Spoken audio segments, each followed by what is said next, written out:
La campagne électorale pour les élections générales du 16 septembre 2025 au Malawi a pris fin dimanche 14 septembre suite au dernier rassemblement politique. Ouverte le 14 juillet par la commission électorale du Malawi, cette période a vu 17 candidats à la présidentielle, dont l'ancienne présidente Joyce Banda et les présidents indépendants sillonner le pays. Lazarus Chakwera, président du Parti du Congrès du Malawi, a conclu sa campagne à Lilongwe, sollicitant un nouveau mandat pour achever les projets de développement. Au total, 7,2 millions d'électeurs sont attendus pour élire le président, 229 parlementaires et 509 conseillers locaux.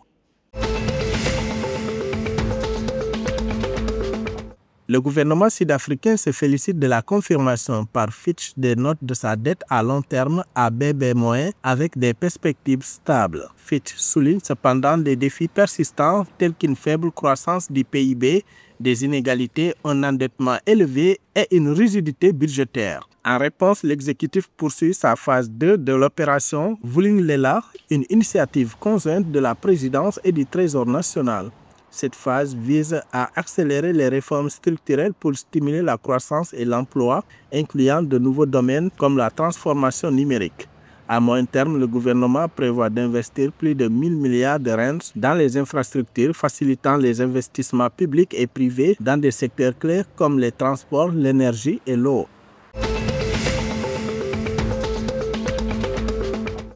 Debmarine Namibia a dévoilé le 13 septembre 2025 deux robots de nouvelle génération d'une valeur de 1,1 milliard de dollars namibiens destinés à augmenter la production de diamants.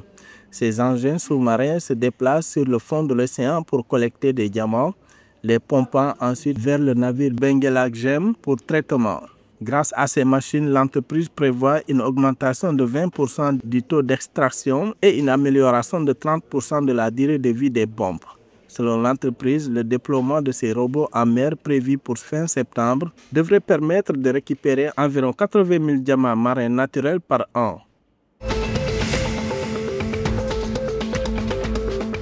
Le carnaval spécial Angola 50 ans s'est déroulé ce samedi 13 septembre 2025 à Luanda, célébrant le cinquantenaire du pays. 21 groupes venus de toutes les provinces ont défilé, présentant danse, musique et rituels traditionnels, ravivant le patriotisme et la culture angolaise.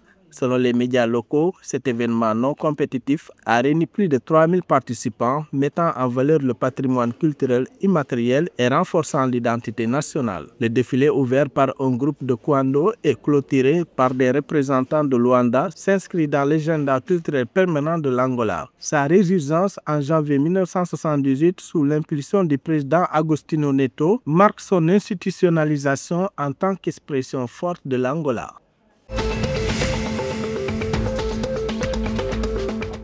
Le Royaume de Swatini prévoit de construire 59 terrains de sport de haut niveau d'ici 2028, selon l'annonce du ministère des Sports et de la Jeunesse le 13 septembre 2025. De nouveaux terrains seront construits dans chaque ville. Ce projet fait suite à l'annonce par la Fédération de Swatini de football de la construction d'un centre technique à Mafousseni, complétant ainsi son plan de centres techniques régionaux après l'achèvement de celui de Kwezini. Lors de la visite du roi Swati III à Kwezini début septembre, la fédération a également exprimé son intention de construire un stade de 60 000 places avant le 60e anniversaire du pays.